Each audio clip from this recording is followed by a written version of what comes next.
Pero bago tayo magpatuloy ay pakilike ang ating video.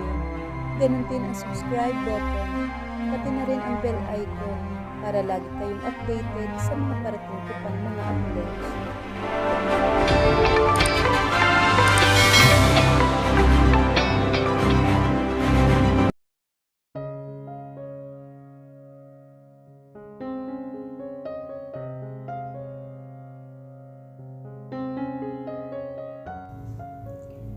Violet Caballero, ulilang lubos, pinalaki at pinag-aral ng namayapang si Don Ramon Velasco. Mula pagkabata inalagaan siya na matanda at iminulat sa kanya na magiging asawa siya ng apo nitong si Gregorio o Greg Velasco. Walang pinahintulutan ang matanda na may manligaw sa kanya. Kaya naman mula pagkabata ay inalagaan niya sa puso niya si Greg. Bagaman hindi pa sila nito nakikita, at tanging sa larawan niya lang ito minahal. Nang mamayapa ang matanda, ay nakasaad sa testamento nito na maaaring makuha lang ni Greg ang mana nito kung papayag si Violet na pakasalan ito. At walang nagawa si Greg kundi alukin siya ng kasal sa pangakong maghihiwalay sila pagkalipas ng 1 taon at pakakasalan na nito ang nobyang malapit ng umuwi ng bansa. Ngunit paano lalabanan ni Greg ang atraksyon niya sa kanyang asawa? Paano niya pipigilan ang pag-ibig na umuusbong sa puso niya? Kung sa maiksing panahon na magkasama silang dalawa, ay may itinanim na ito sa puso niya, na habang tumatagal ay napupuno ito ng ugat na hindi kayang buwagin kahit isang malakas na bagyo pa ang dumating. At papayag ba siyang makuha ito ng iba? Mabubuhay ba siya kung tuluyan itong mawawala sa kanya? At kung nagawa na niyang aminin sa sarili niya na mahal na niya ito at handa siyang gawin ang lahat, maprotektahan lamang ito laban sa mga taong gustong manakit dito. At narito ang pagsisimula ng ating kwento. This is bullshit! Malakas na sigaw ni Greg at napahampas pa ito sa ibabaw ng mesa, kaharap ang kanilang family attorney. Dude, relax. Awat sa kanya ng kaibigan si Daniel. This is not the right time para magwala ka. Calm down and think kung ano ang dapat gawin. Pagpapakalma sa kanya ni Daniel. I'm sorry, Mr. Velasco. Yan po ang nakasaad sa last will ng lolo mo. It's either you like it or not. Wala na tayong magagawa. Sabay tayo ng family attorney nila. I will talk to Violet para ipaalam sa kanya ang huling habilin ng lolo mo. Sabi pa nito bago ito tuluyang umalis. It's been a week nang matapos ang pagluluksa ng pamilya Velasco. Nag-iisang tagapagmana si Greg sa lahat ng ari-arian ng mga Velasco dahil siya lang ang nag-iisang apo ni Don Ramon Velasco. Namatay ang mga magulang ni Greg nang siya ay 10 taong gulang pa lamang dahil sa isang car crash accident.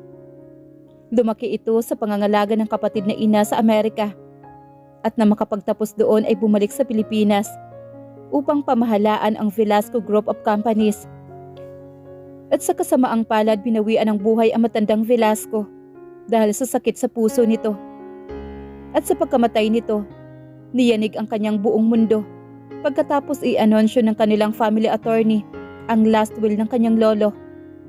Yun ay ang pakasalan ang babaeng nagngangalang Violet Caballero bago ilipat sa kanya ang lahat ng ari-arian ng mga Velasco.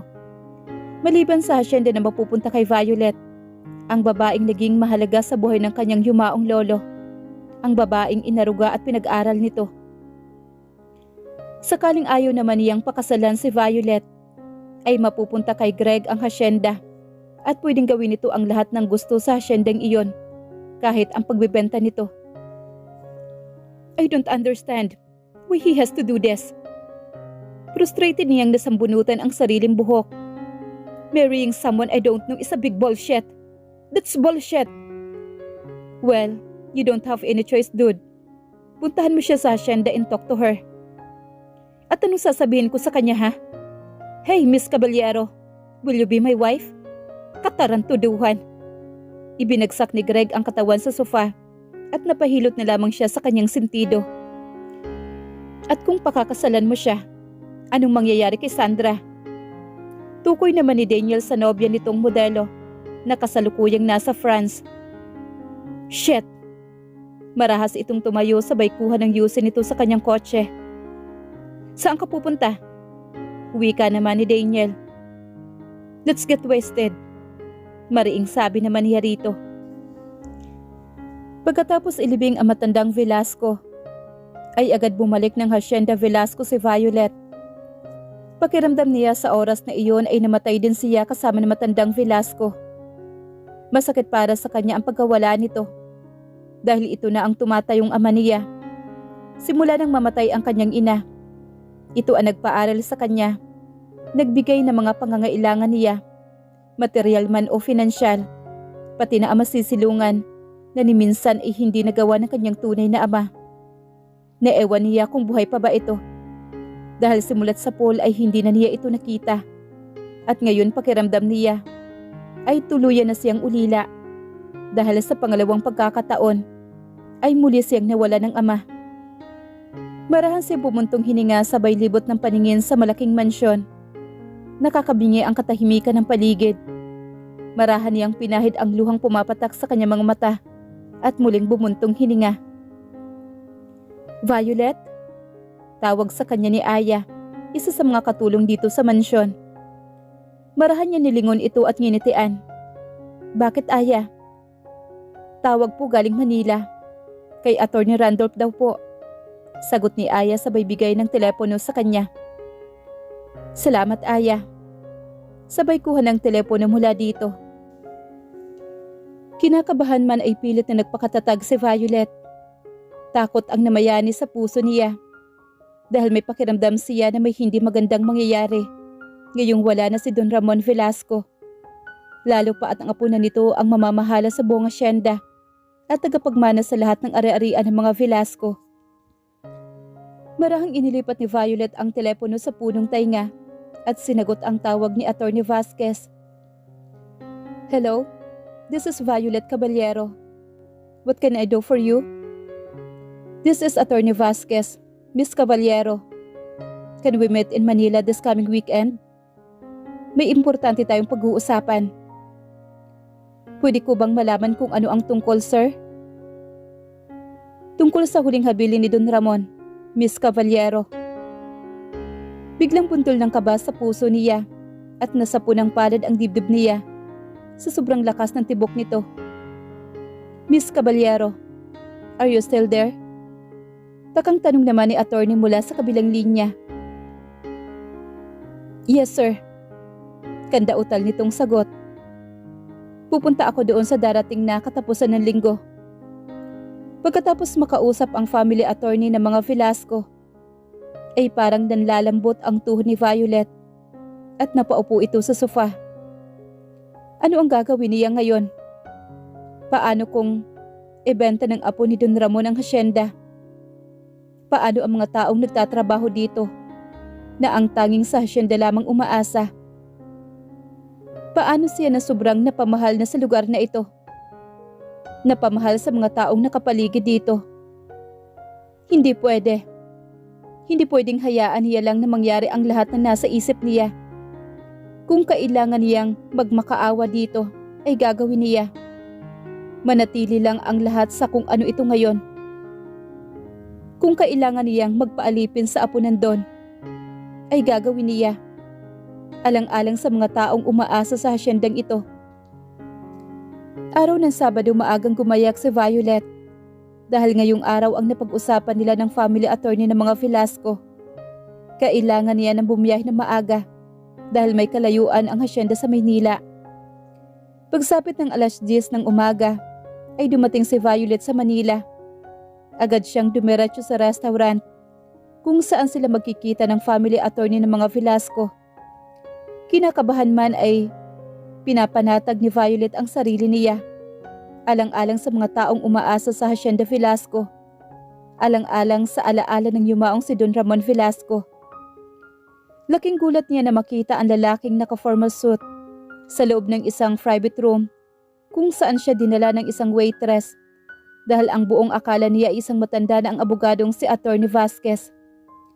Ngunit sa hinuha niya ay mukha itong nasa mid-30s pa lamang. Tumayo ito at nakipagkamay sa kanya. Good morning, Miss Caballero. I'm Attorney Randolph Vasquez. Good morning, Attorney Vasquez. It's nice meeting you. Sabay silay ng matamis na ngiti sa labi nila. Thank you. Ani ni Violet nang pinaghilas siya ni Attorney Vasquez ng upuan.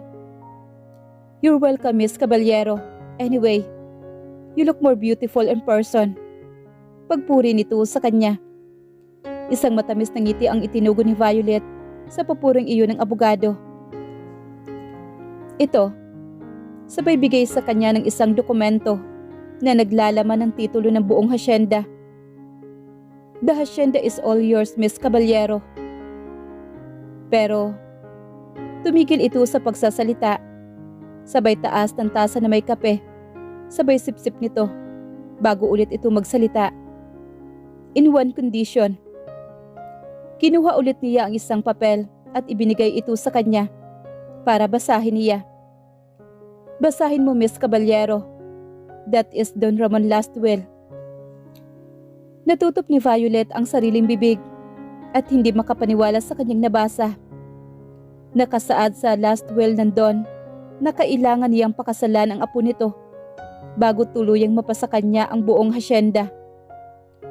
Sunod-sunod na paglunok ang ginawa ni Violet. Sabay kuha ng tubig na nasa kanyang harapan at uminom. Dahil pakiramdam niya, sa oras na iyon ay may bumaran na kung ano sa kanyang lalamunan. Para siyang ipinako sa kanyang kinauupuan. Di na alam ang sasabihin sa kausap. Don't worry too much, Miss Caballero. Dahil hindi lang ikaw ang nalilito. Maging si Greg ay ganun din. I think two of you must talk. I should go now. Marami pa akong kliyente na naghihintay. Just give me a call kapag nakapagdesisyon na kayo ni Greg. And I will prepare all the necessary documents sa pagtatransfer ng mga ari-arian ni Don Ramon. I give the two of you 2 weeks to decide. Sabay tayo nito. I leave for now, Miss Caballero. Have a nice day ahead. Umalis ang abogado nang hindi man lang siya makapagsalita sa sobrang gulat at pagkalito. Ano ang gagawin niya ngayon? Paano niya ito haharapin? Siya magpapakasal sa apo ng Don? Ni hindi niya nga ito magawang lapitan noong panahong pagluluksa. Hindi alam ni Violet kung gaano siya katagal sa loob ng private room na iyon. Dahil sa sobrang pagkalito niya, paano niya haharapin ang lahat ng ito? Umalis siya ng restaurant na iyon na magulo ang pag-iisip hanggang sa makauwi na siya ng hasyenda. Hindi siya tumuloy na mansyon. Sa halip ay sa tubuhan nito dumiretso. Ipinarada niya ang kanyang sasakyan sa hindi kalayuan habang tinatanaw ang masayang pag-aani ng tubo ng mga tauhan ng hasyenda. Ito ang ikinabubuhay nila. Dito sila kumukuha ng kanilang source of income para sa kanilang pamilya. Kung mawawala ito sa kanila, paano na? Paano magsisimula ang mga ito? Isang malalim na buntong hininga ang pinakawala ni Violet. Mula sa kanyang kinatatayuan, kitang-kita niya ang paghinto ng isang puting pick-up. Bumaba mula dito ang isang lalaki. 2 araw bago ang takdang pagpunta ni Greg sa hasyenda, ay inatasan na nito ang kaibigan na si Daniel na imbestigahan si Violet Caballero. He needs more information about her. Nang sa gayon ay hindi siya mahirapan na kausapin at kumbinsihin ito kung sakali man. Kailangan mapapayag niya itong magpakasal sa kanya, by hook or by crook. Isang katok sa pinto ang pumukaw sa pag-iisip ni Greg. Come in, Aniya. Good morning, Mr. Velasco. Isang nakakalukong ngiti ang sumilay sa labi ni Daniel. Are you ready to meet your future wife? Shut up. Nagawa mo na ba ang pinagagawa ko sa'yo? Tukoy niya sa pag-iimbestiga nito kay Violet. Everything is done. Humugot ito ng malalim na buntong hininga at tumitig sa kanya. Bakit hindi ka muna makipaghiwalay kay Sandra? bago ka magpakasal sa kanya, Greg. What the hell are you talking about, dude? You know how much I love her. Tapos sasabihin mo ako makipaghiwalay na? No way. Hindi niya alam kung ano ang pumapasok sa isipan ng kaibigan. Bakit iyon sinasabi sa kanya? Sa nakikita niya ngayon sa mukha ng kaibigan, ay siguradong may natuklasan ito sa pagkatao ni Violet na gumugulo sa pag-iisip nito. Give me those files on your hand, Daniel. Mariin niyang sabi sa kaibigan. Bago ko ibigay ang mga files na ito sa'yo, hayaan mo akong bigyan ka ng payo. Makipaghiwalay kay Sandra, Greg. Napahila mo siya sa kanyang mukha dahil sa kakulitan ng kaibigan. What the hell is happening to you, Daniel? Why do you keep on insisting that idea? Frustrated niyang tanong kay Daniel. Violet is such a good woman, Greg. And top of that, she is beautiful. Hindi ka ba nababahala na baka mahulog ang loob mo sa kanya? At kung sakali man na mangyari iyon, paano si Sandra? Malakas na halakhak ang pumuno sa loob ng opisina ni Greg. Napamura naman ito. Akala ko kung ano na ang sasabihin mo. Tinakot mo ako. Seryoso ako, Greg. Hindi mo ba naiisip na baka pagdating ng panahon, hindi mo na kayang bitawan ang isa sa kanila? Tapos ano? Mamamangka ka sa dalawang ilog? Ano bang nangyayari sa iyo, Daniel? May plano na ako. Kaya ibigay mo na sa akin ang files na yan. Sabi niya dito sabay hablot ng folder na hawak nito. Well, huwag mo akong sisisihin. Winarningan na kita, Gregorio Velasco. Sabay tayo naman ito. I have to go. And whatever your plans have in your mind, sana hindi masaktan yung dalawang babaeng yon. Tukoy nito kay Violet at Sandra. Nakaalis na si Daniel ngunit na natiling nakatitig pa rin si Greg sa brown envelope na nakalapag sa kanyang harap. Isang malalim na buntong hininga ang pinakawalan niya bago kinuha ang envelope at binuksan ito. Unang bumulaga sa kanya ang close-up pictures ni Violet na half-body. Daniel is right. Maganda nga si Violet. Hindi siya kaputian. Taglay nito ang kutis ng isang totoong Pilipina dahil kayumanggi ang kulay ng kanyang balat. Her brown eyes na parang sumasabay sa pangngiti ng kanyang mga labi. Balantik na pilik mata na ewan niya kung totoo ba iyon o baka extension lang. At ang manipis nito at kissable na mga labi. Ngayon alam na niya kung bakit parang nagdadalawang isip ang kaibigan sa ginagawa niya. Alam niyang mahal niya ang kanyang girlfriend na si Sandra. Hindi sila tatagal ng 3 taon kung hindi niya ito mahal. Nagkataon lang na lagi sila magkalayo dahil sa nature ng trabaho nito na isang modelo. Okay lang naman kay Sandra ang setup nila. He can have a night with any woman he likes. Basta wag niya lang daw itong bubuntisin. Hindi niya alam kung pagmamahal pa bang matatawag yun. Basta ang alam niya ay kontento siya sa setup nilang iyon ng nobya. Sa ngayon ay dapat mapapayag niya si Violet sa kasal. Sa kanya na iisipin ang mga susunod pang mangyayari. Isang ulila si Violet. Anak ito ng isang katulong ng kanyang lolo sa mansyon. Hindi alam kung sino ang ama. Kinupkop sila ng yumaong Ramon Velasco sa mga panahong nasa Amerika na siya. Nag-aaral ito ng agriculture at kasalukuyang namamahala sa buhong asyenda. No doubt kung bakit ito napamahal sa kanyang lolo dahil pareho silang mahilig sa pananim. Huminga ng malalim si Greg. Kailangan niyang kumilos. Kailangan niya nang makausap si Violet at mapapayag ito sa pinaplano niya. Ayaw niyang ibang tao ang makikinabang sa pinaghirapan ng kanyang pamilya. Pumasok siya sa loob ng kanyang private room sa opisina at nagbihis. Isang dark blue faded jeans at brown v-neck na t-shirt ang napiling isuot. Kumuha din ito ng ilang pirasong damit, underwear at ilang personal hygiene stuff. Pagkatapos ilagay ang mga gamit sa kanyang backpack, ay agad siyang lumabas ng opisina. Trina, cancel all my appointments within 2 weeks. Aniya sa kanyang sekretary. Pero sir, may importante kayong meeting. No more Batrina. Just do what I say. He interjected. Okay sir. Mabilis niyang nilisan ang opisina at tumungo sa express elevator na exclusive lang para sa kanya bilang CEO at kay Daniel na president ng kumpanya. Mabilis ang bawat takbang niya pumasok sa elevator. Pinindot ang -1 na number sa elevator na diretso sa car park. Napili niyang gamitin ang white Land Cruiser na pick-up. Labag man sa loob ang pagtungo sa hasyenda, ay wala na siyang magagawa pa. Muli niyang makikita ang lugar kung saan binawian ng buhay ang kanyang mga magulang. Nakasandal si Violet sa kanyang sasakyan habang tinatanaw ang mga taong nag-harvest ng tubo sa mga oras na iyon. Puno ng pag-alala ang kanyang puso para sa mga tauhan ng hasyenda. Paano na ang mga ito kung sakaling hindi niya magawa ang habilin ng yumaong doon? Marahan siyang napabuntong hininga. Mula sa kanyang kinatatayuan, kitang-kita niya ang paghinto ng isang puting pick-up. Bumaba mula dito ang isang lalaki.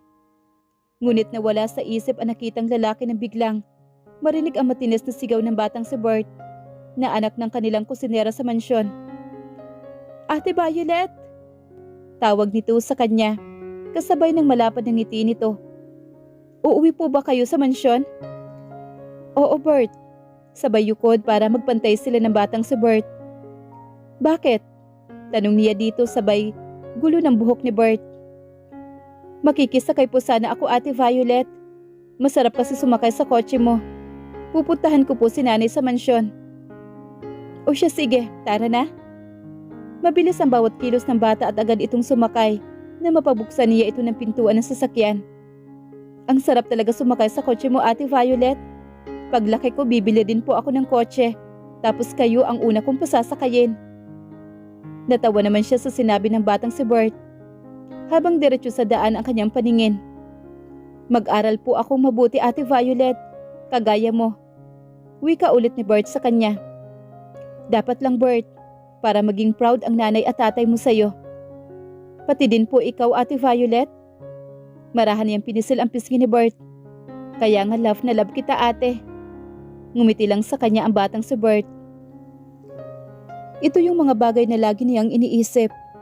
Mga pangarap ng mga anak ng trabahador ng hasyenda. Paano matutustusan ng mga ito ang pagpapaaral sa kanilang mga anak kung mapupunta ang hasyenda sa taong hindi marunong magpahalaga ng mga tauhan ng hasyenda? Knowing Don Ramon grandson, lumaki ito sa States at sigurado siyang wala itong kaalam-alam sa pagpapatakbo ng hasyenda. And worst, baka ibenta lang nito sa maling tao.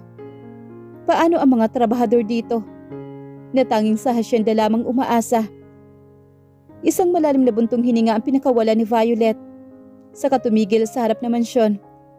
2 beses na busina ang kanyang ginawa bago bumukas ang malaking bakal na gate ng mansyon. Magandang tanghali Violet. Batis sa kanya na matandang katiwala. Magandang tanghali din po Manang. Sabay taas ng kanyang braso at yumakap sa matanda. Pumasok ka na at mananghalian. Busog pa po ako Manang. Aakyat muna po ako. Maliligo at magpapahinga. Ay ang batang to. Hindi pwedeng kumain ka na muna? Manang sige na po. Muli niya itong niyakap na mahigpit. Okay sige na nga. Magpahinga ka na. Nakahanda na ang bathtub mo. Pagkagising mo tawagin mo lang sina Aya at magpahanda ka ng pagkain. At ako'y pupunta muna mamaya sa palengke. Wika naman ni Manang. Agad naman umakyat si Violet sa ikatlong palapag na mansyon kung saan naroon ang kanyang silid. Agad binagsak ang pagod na katawan sa kanyang malambot na kama dahil sa matinding pagod ng katawan at isip niya. Ilang minuto siya na nakatitig sa kisame bago maisipang magbabad sa bathtub. Mabilis ang tumayo at naghubad. Walang tinira na saplot sa katawan at naglakad papunta sa banyo. Mabilis na pinagbuksan ng gate si Greg nang dumating siya sa mansyon. Halata ang gulat sa mukha ng mga kasambahay, ngunit hindi si Manang alis. Niyakap siya nito na mahigpit at mangiyak-ngiyak na makita siya. Nag-usap sila saglit na matanda bago siya nito dinala sa kanyang silid, ang kanyang dating silid.